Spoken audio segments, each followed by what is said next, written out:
Hello everyone and welcome to Drop the Gloves with Wichita Thunder head coach Malcolm Cameron. Drop the Gloves is a weekly program where you, the fans, get to ask your questions about the Thunder, hockey or sports in general, or if you are just looking for some advice about life in general, then you will get straight answers from Coach Cameron. In this week's episode, the coach discusses why he got into coaching. He shares with us his assessment of his team to this point, and we learn a special talent that the coach has. So let's get right to Drop the Gloves. So let's welcome Coach Cameron. Coach, let's first of all begin with team updates you might have for us. As far as personnel? Exactly. Well, Vince Arsenault is currently still out. Logan Nelson should be ready to go for this weekend, and we just added Dalton Levaye in a trade from Elmira. Had his first practice with us today. And he'll be playing this Friday then, I would guess? Absolutely, yeah. Excellent.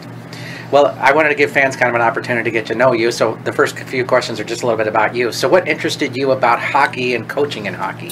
Well, when I retired from playing, I was 28 years of age. I've been in the game since I was 4 years old, so unfortunately the body kind of gave out a little bit. I wanted to continue to play, but I was training to actually go back and play another year when my old alma mater had a vacancy on their coaching staff, and the new head coach had offered me the opportunity to join, and I knew I wanted to stay associated with the game in some capacity. Kind of really became a student of the game the last couple of years I played pro, so I thought it was a good opportunity at the age of 28 to see whether it was something I wanted to do. And it kept me close to the game, and as I learned, it's about as close to playing as you're going to find without actually playing, because it's the competition that keeps you going. And when you're a scout, you're watching players. When you're management, you're kind of watching players and evaluating a lot of different things. When you're coaching, you're in the heat of the battle, and it's so much different than playing. When you play, you manage yourself. When you coach, you're managing 20 people. You're looking at a game plan. You're looking at the opposition. You're looking at what their strengths and trying to exploit their weaknesses are. So it's a real chess match type of situation, and I enjoy that part about the game. What interested you about Wichita to continue your coaching career? Well, I've always liked challenges, taking over last place teams. I've done it a number of times. I took over a tough situation in Cincinnati and in Long Beach and Beaumont and in Regina when I took over there, coming off poor seasons. So I like the challenge of kind of rebuilding from the ground up and making it a contender. I've always liked that challenge. It's easy to be a front runner and take on a great team that has tons of assets, but it's much more of a challenge and much more rewarding when you take over a team that's maybe in a tough situation and you can make it competitive. I know the fans must obviously be incredibly excited about the kind of success you've had in other places and what their expectations are for here. Well, again, each situation is different, right? Each year is different. This was the one place I actually brought players back from the previous regime. In Cincinnati, I don't think I brought anybody back. Long Beach, I know I didn't bring anybody back. Texas, I didn't have any players. Regina, we almost had maybe 3 or 4 players, 5 players back from the previous year. So at the pro level, this is the only time I've ever actually brought back any returning players off a last place team. And I like some of the pieces we had here in place, and I felt we surrounded them with some different type of personnel. We'd have some different success, and obviously we went quite a bit younger with the lineup, and with that you're going to see some bumps in the road, but the rookie players become veterans very quickly, and they have a lot more potential for growth long term than older players do. I think coaching in most sports has changed in a lot of ways. A lot of coaches try to be players' coaches kind of thing. But in hockey, you get like a Mike Keenan or a John Tortorelli. What kind of impression or what kind of relationship do you establish with players? Well, I think players got to know that you care about them as people in order to get the most out of them.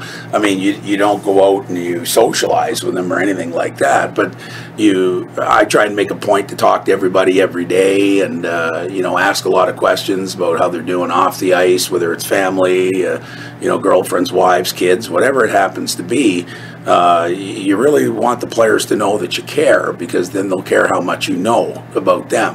And we're all in this together, so it's not like coaches versus players. It's coach and the players all in the same trenches, rolling the same way.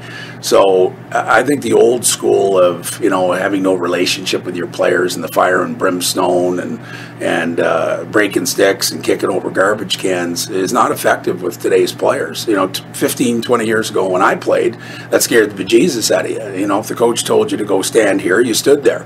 And you stood there until he told you to move. Nowadays, players want to know why. They want to know what the benefit is. And you become much more of a teacher and a mentor. And you got to be somewhat of a psychologist, too, you know, with players nowadays. It's a visual age, and the players are certainly different. A lot of it is upbringing. And, you know, being a parent of a teenage hockey player myself, I know that the players have changed. I almost get the impression that you prefer that style of coaching for yourself.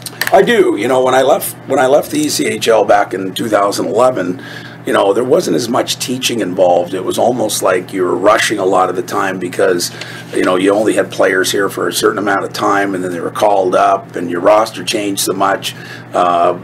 I enjoy the teaching part because that's what junior hockey was. And then working at the prep school the last 2 years, it was all teaching.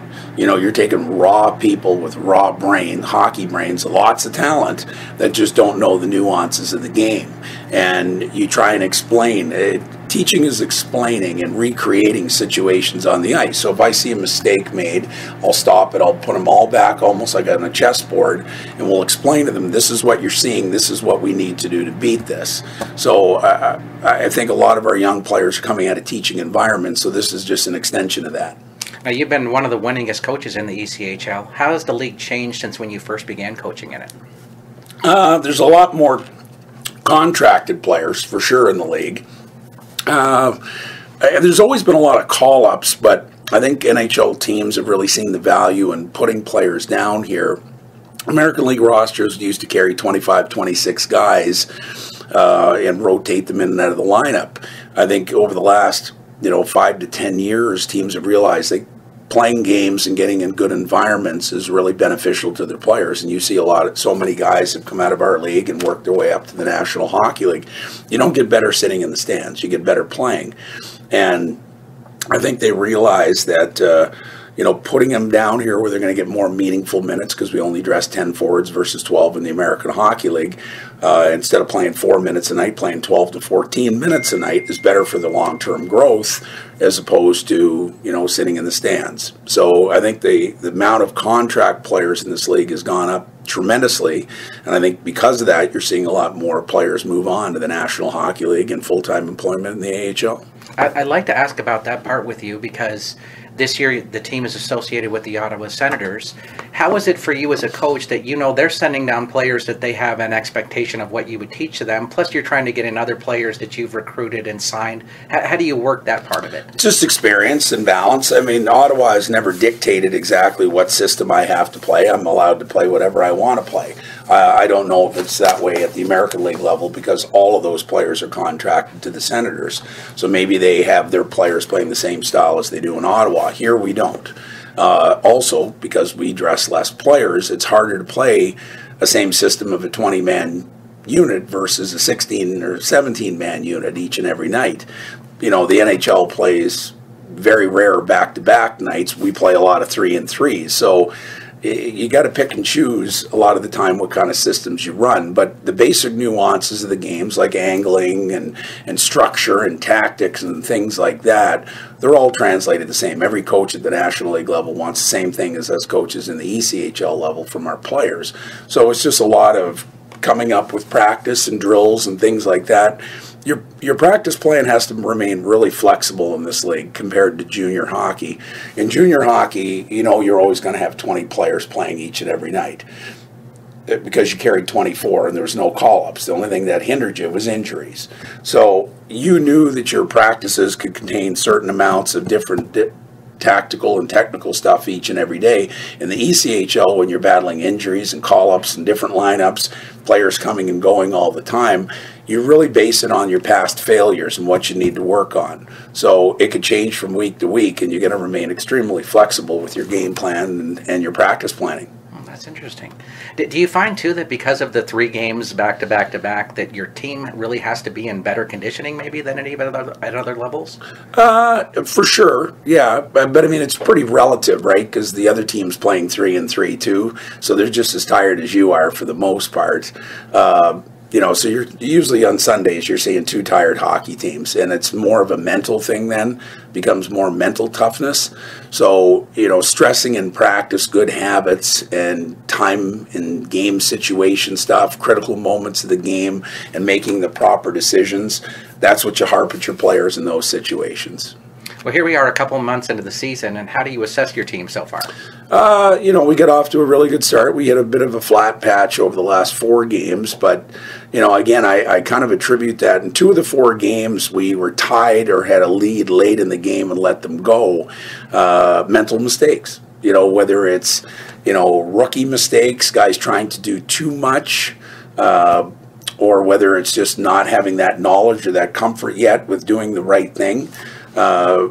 We could easily have 2 more wins, but at the end of the day, if you look long term, if your players will learn from those mistakes and situations and it helps you over the next 60 games, then those mistakes were worth it. If your players don't learn from those mistakes, then they're lessons squandered. So I guess it remains to be seen whether we've learned from them or not yet, but I thought we were much better on the road on Saturday night and playing a patient, smart, and mentally tough hockey game.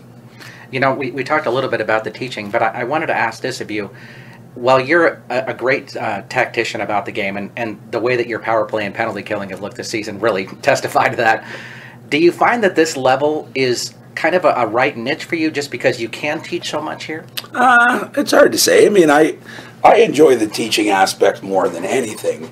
For pure coaching, I think junior hockey is, and the National League, obviously, are every coach's dream. Down here, you wear so many hats. I mean, you're in charge of payroll and travel and, transportation and apartments and all those things that sometimes, take away from the teaching part of the hockey. But I do enjoy the challenges at this level, or I wouldn't have came back to it. And, I do like the challenge of taking over a last place hockey club and trying to make it a great franchise again. I think we've made some great steps in the right direction. You look at some of the seasons that our guys are having.